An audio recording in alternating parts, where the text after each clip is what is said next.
If you've ever driven Interstate 55, near St. Louis, you've driven straight through the ruins of the largest city in North American history before Columbus ever set sail. Not a village. Not a settlement. A city that, at its peak around the year 1100, likely had more people living in it than London did at the same time.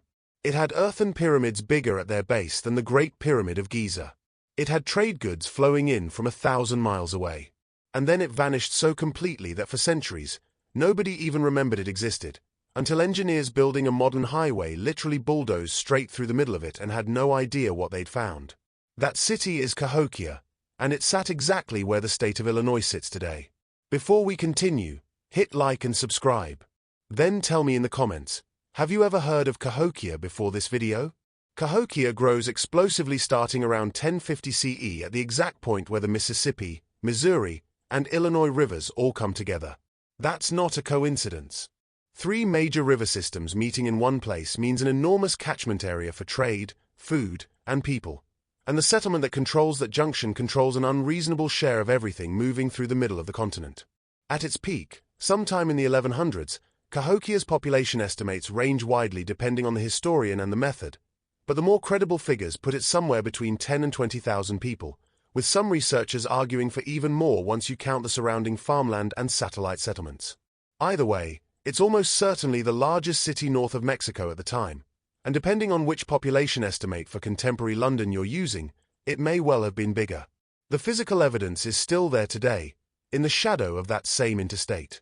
Monk's Mound, the largest structure at the site, covers more ground at its base than the Great Pyramid of Giza, built entirely by hand, one basket of earth at a time, over generations, using an estimated 14 million baskets of soil in total. Archaeologists have recovered copper from the Great Lakes region, seashells from the Gulf Coast, and mica from the Appalachian Mountains at Cahokia, physical proof of a trade network stretching across a huge portion of the continent, all funneled through this one river junction. The city has dozens of plazas, satellite communities, a massive wooden monument some archaeologists have nicknamed Woodhinge, aligned with the solstices, and a level of social organization sophisticated enough to plan and execute public construction projects on a scale nothing else north of Mexico attempts at the time. As for why it empties out by the 1300s, historians still debate it. Overuse of the surrounding farmland, climate shifts, political collapse, disease, or some combination of all of it. Nobody fully knows. What's certain is that the first great civilization to figure out what this specific patch of land was good for eventually collapsed anyway, and the land didn't stop being valuable just because the people who first proved it disappeared. By the time European explorers arrive, the region is home to a confederation of Algonquian-speaking peoples the French come to call the Illinois, or Illiniwek, a name that eventually gets attached to the entire future state. Other nations, including the Potawatomi, Sauk, and Kickapoo, also inhabit or move through the region in the centuries that follow.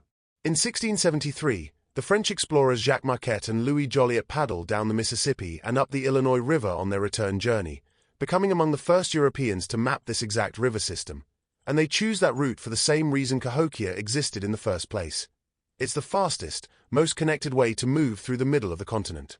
A decade later, René Robert Cavelier, Sieur de La Salle, builds forts along the same corridor, including one perched atop a dramatic sandstone bluff overlooking the Illinois River, and for the better part of a century, French fur traders and Jesuit missionaries thread through Illinois specifically because it sits on the connective tissue between the Great Lakes and the Mississippi River system, the exact same geographic logic, running on canoes and muskets instead of dugout trade routes.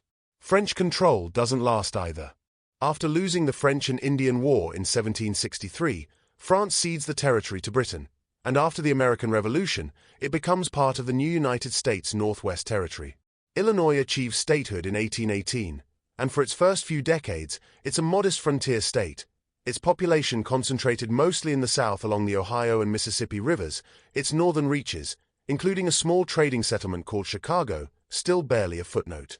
It's also, almost by accident, where one of the most consequential political careers in American history takes shape. A young lawyer named Abraham Lincoln moves to Illinois in 1830, settles in the small town of New Salem and later the state capital, Springfield, and spends the next 3 decades building a career entirely inside this state's borders, serving in the Illinois state legislature and later winning a single term in the U.S. House of Representatives. In 1858, running for the U.S. Senate against the powerful incumbent Stephen Douglas, Lincoln loses the election but wins something more lasting. A series of 7 debates held across small Illinois towns, arguing over slavery's expansion into new territories that catapult him onto the national stage. 2 years later, in 1860, the Republican Party holds its national convention in Chicago and nominates him for president. Illinois is still nicknamed the Land of Lincoln today, and it's not sentimental branding, it's a fairly literal description of where his entire political rise actually happened, shaped in no small part by a state that was simultaneously a legal free state, a haven along the Underground Railroad, and home to plenty of residents who wanted nothing to do with the abolitionist cause at all. Illinois enters the Union as a free state in 1818, but its relationship with slavery is more complicated than that single fact suggests.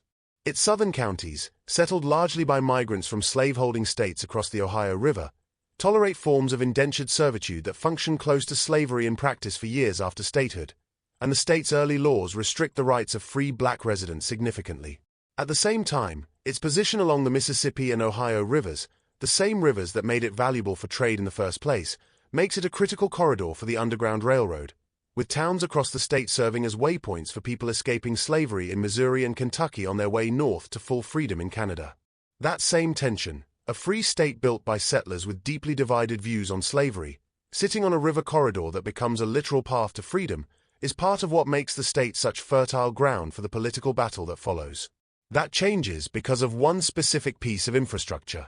In 1848, after decades of construction, the Illinois and Michigan Canal officially opens, physically connecting Lake Michigan to the Illinois River, and through it, the entire Mississippi River system.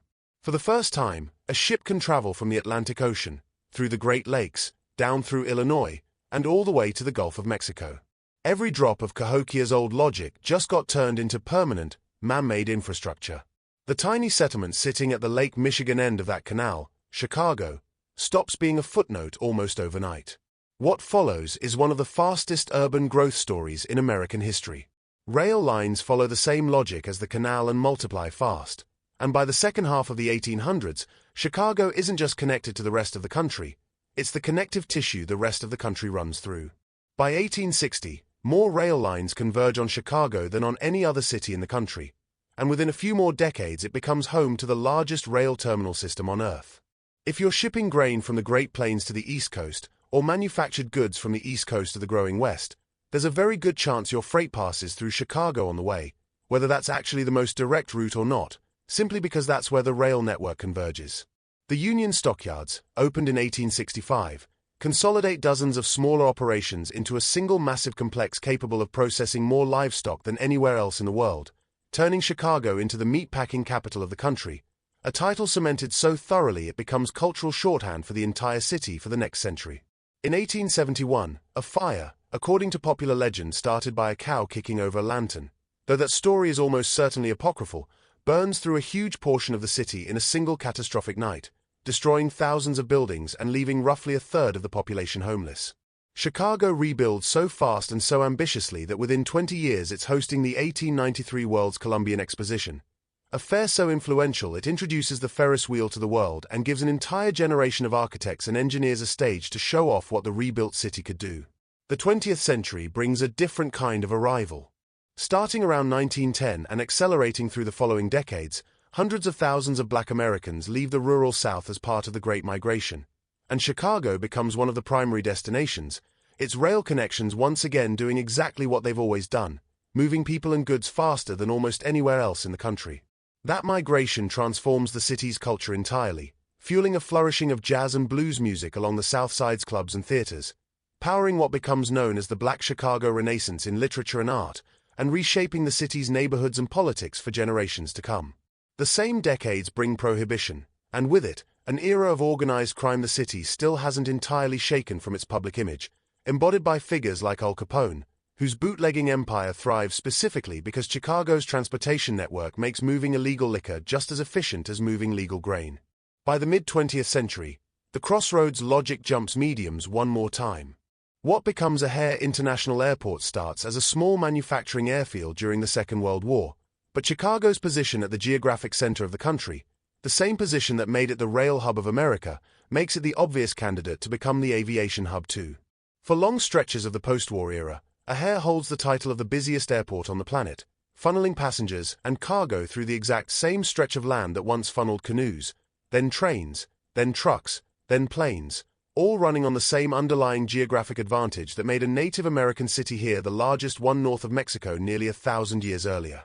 That's the pattern running underneath this entire story, and it's worth saying plainly rather than leaving it implied.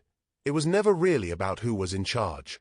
Mississippian mound builders, French fur traders, a self-taught lawyer-turned-president, British colonial administrators, American rail barons, and modern airline executives have almost nothing in common with each other, except that every single one of them looked at this exact stretch of land sitting at the center of a continent's rivers, rails, and flight paths, and made the same decision. Build the hub here. If you found this one interesting, there's a lot more of the country's overlooked history where that came from. Subscribe, and let's keep digging into it together.